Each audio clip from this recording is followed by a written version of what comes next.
Halo guys, assalamualaikum. Ketemu lagi dengan saya Anitudisio Bagas Aditya Fernandes. Nah, kali ini langsung saja saya buat videonya ya guys ya.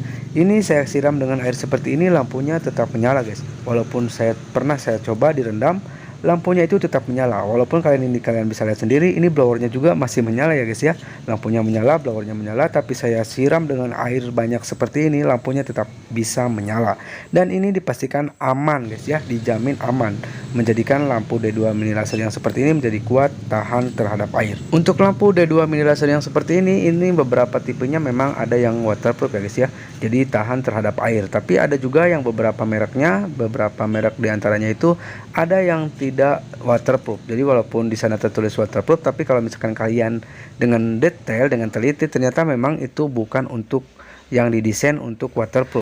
Oke, tanpa banyak basa-basi lagi, langsung saja ke tutorialnya guys. Nah, ini kalian bisa lihat sendiri ya, ini lampu D2 lasernya. Ini mereknya kalau nggak salah P12, saya kurang tahu. Oh ya, P12 ini.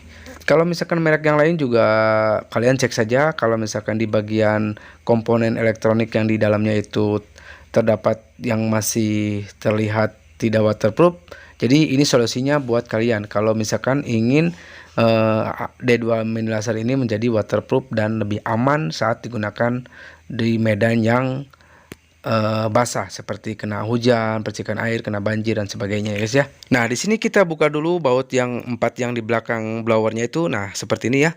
Kita buka, nanti terus blowernya kita keluarkan, yang pastinya dengan menggunakan alat pinset atau yang sejenisnya. Nah, di sini kalian bisa lihat di sana terdapat beberapa komponen elektronik. Ada elko ya di sini. Ada IC-nya juga, ada resistor di dalamnya, itu ada coilnya juga, dan itu tidak dibungkus dengan lapisan waterproof. Jadi ini seperti ini saja. Jadi kalau misalkan kalian bisa membayangkan alat elektronik ini kena air hujan, udah dipastikan akan terjadi konslet. Dan kalau misalkan konsletnya cuma di bagian lampu saja, oke, ini paling lampunya bisa mati dan udah nanti tidak bisa dipakai lagi. Tapi kalau misalkan masalahnya konslet terus di bagian lampu, nah merembet ke bagian kelistrikan yang ada di motor, kan itu berabe nantinya guys ya. Oke, di sini untuk caranya kalian siapkan sealant seperti ini ya. Untuk kalian yang gunakan untuk akuarium juga bisa, yang untuk yang bagian sealer yang buat akuarium, yang pastinya ini seperti ini. Tinggal kita masukkan saja ke bagian komponen yang tadi, yang elektroniknya, yang kalian bisa lihat sendiri di sini. Nah, di bagian sini tinggal kalian tambahkan saja bagian sealernya itu ke komponen yang ada di dalamnya itu, supaya dia terjaga agar air itu tidak masuk ke dalam. Pertanyaannya, kenapa ini harus ditambahkan sealant? Karena memang di bagian ini itu terdapat banyak rongga-rongga guys, karena memang ini fungsinya itu agar sirkulasi dari angin yang dikeluarkan dari blower itu bisa sirkulasinya itu bisa lancar gitu guys ya, karena memang di sini cukup panas juga, makanya di sini ditambahkan blower. Nah, kalau misalkan rongga-rongga di sini atau bagian elektronik ini tidak dilapisi dengan sealant, dan otomatis nanti yang rongga-rongga itu akan sangat mudah air untuk masuk melalui rongga-rongga tersebut. Nah, di sini kalian pastikan ratakan ya si bagian sealantnya, ini tidak masalah. Untuk ke bagian sistem pendinginannya, sirkulasinya tetap lancar, karena memang di bagian siripnya itu masih tetap terdapat rongga-rongga.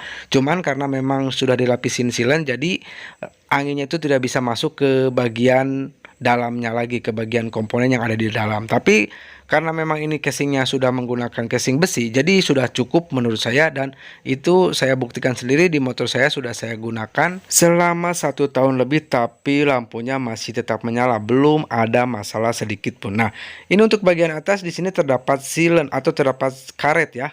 Jadi untuk bagian atas ini aman sebenarnya, air tidak